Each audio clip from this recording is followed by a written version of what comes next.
Hochak agi, kadama, ko ke haki. Kohishima ke ma inanti. Is. Kama kaki, hoje hati, tumpaha. Tumpahate, o konde sende tomanji gate. Ko, ta, beka, kila haki toma. Kihon. Ik konde sende kom tamaki gati. Ik hokama. Ik hokama kata, ik es. Ik hok. Ah, danamaka. Ja, zo. Begon weer maar achter. Ik kom akket, ik zag het. Ik had het. Toen kon hij naar de ha. Boosje, dan goeie wat kennen. This is, I learned the stories. This is the way my grandfather told me the stories of our people. What I always asked him was, tell me a story, tell me something that has happened. And he would always tell me something. This day, Sunday, the cultural hero that we have, the trickster figure. Now, Sunday he was a good character sometimes, but he made mistakes. He wasn't perfect. And so we say that the good things in the world, he made everything in the world. And he made the good things, and he also made the bad things. But he didn't really mean to make the bad things. It was just that something went wrong, that the bad things would happen. Okay? Sunday was coming along. And he was walking. And it was a nice day, and he was just kind of strolling along, and all of a sudden he heard a little noise.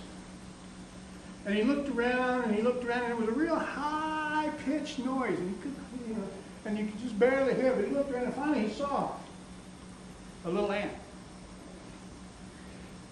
And he went to that little ant, and he saw the little ant, and the little ant was crying. Well, he tried to talk to the ant, but being big like he was, and the ant being so small, they really couldn't talk together.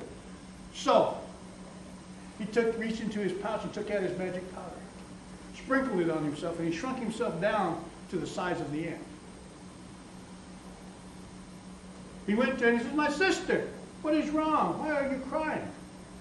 And she looked up from tears, from her eyes swollen with tears. "Oh, Sunday, my child went out to play and he had not come home yet, and I fear that something bad has happened to him." "Oh, don't be worried, your child, he probably just forgot time and was out there playing around. He'll be home soon." She goes, "Oh no," she goes, "I feel it in my heart that something bad has happened to him. Well, I will go see if I can find him." She goes, "Oh, thank you, Sunday, thank you." And so Sunday makes himself big again, and he starts walking around looking all over the ground. And he's on his hands and knees because he knows that the ant can't go very far. And so he's on his hands and knees looking through the grass, and finally he comes to a trail, and he sees buffalo hooves. And he saw that a herd had come through there. So he's walking around, crawling around, and finally, in one of the hooves, he sees the body of the little ant.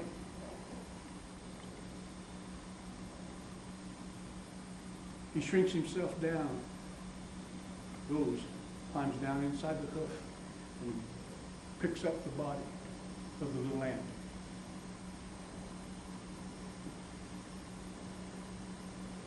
There is no life to the body.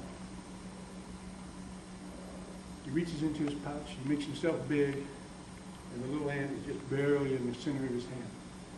And he starts back to where the mother is, and he sees the mother, and he makes himself small again, and he brings the child to her, and he says, "I have found your child." She sees the lifeless body of her child, and she begins to cry, big tears coming from across her face. She is in great agony, great pain at the loss of her child. She cries so much that it hurts Sunday to see her in such agony. And he tries to comfort her by telling her, "It's okay, think good thoughts of your son. Think good thoughts. He would want that. He would want that to be the way." And she cried and cried. And finally, in her anguish and her grief, she took out her knife. And she slashed herself across here and across here. and fell to the ground in a pool of blood. Same day, he saw this. That's just not right to do, my sister. And he reached into his pouch and took out his magic powder and he sprinkled it on her to stop the bleeding. And the bleeding stopped, and the mother aunt, she turned to him and she looked at him and she said, "Why did you do that? I wanted to die so that I could be with my child." He goes, "This is not right that you do this, my mother.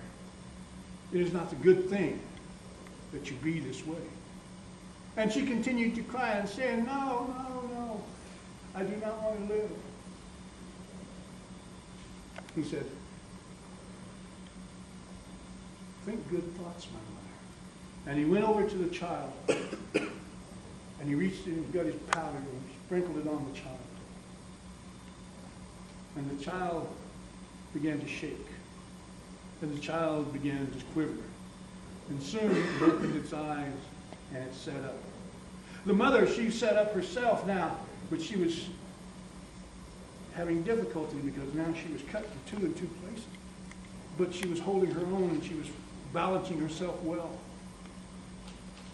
And she grabbed her son and she says, "Oh, you are back. I miss you so much. I will never let anything happen to you. I will always protect you and always love you and never let anybody harm you again." The same day he looked at the woman and he says, "These are good things you say, my mother, because this child is the most precious gift we have. And to protect him is the most precious thing you can do." He made himself big and he went on his way. Well, sometime later, he came back through the area and he heard the whining again. He looked in and he saw the lamp. And he went down and he made himself small. He went to her, "Sister, what's wrong?" And she's crying. He goes, "Oh, my son went out to play. I was busy, wasn't paying attention, and I think something happened bad to him again." "This is not good, my mother. You promised to protect that child. You promised to always watch over that child. You promised never to let anything happen to that child." He went off to find the child, and again he found the child, and the child had been, again, buffalo herd had come through and crushed the child. He brought the child back to the mother, and again she cried great wells of tears coming from her eyes. She took out her knife again and she started to cut herself, and he took the knife away from her and he says, "This is not a good thing you do. You tried this once before and I stopped you. I want you to remember this pain that you feel because you did not do what you said you would do and protect this child. This thing will live with you forever. This pain, this hurt." My grandfather told me this story. And then he told me, "Kiowa, God, King. He said, "We tell this story to remind ourselves death is always with us. That we cannot return or do the old way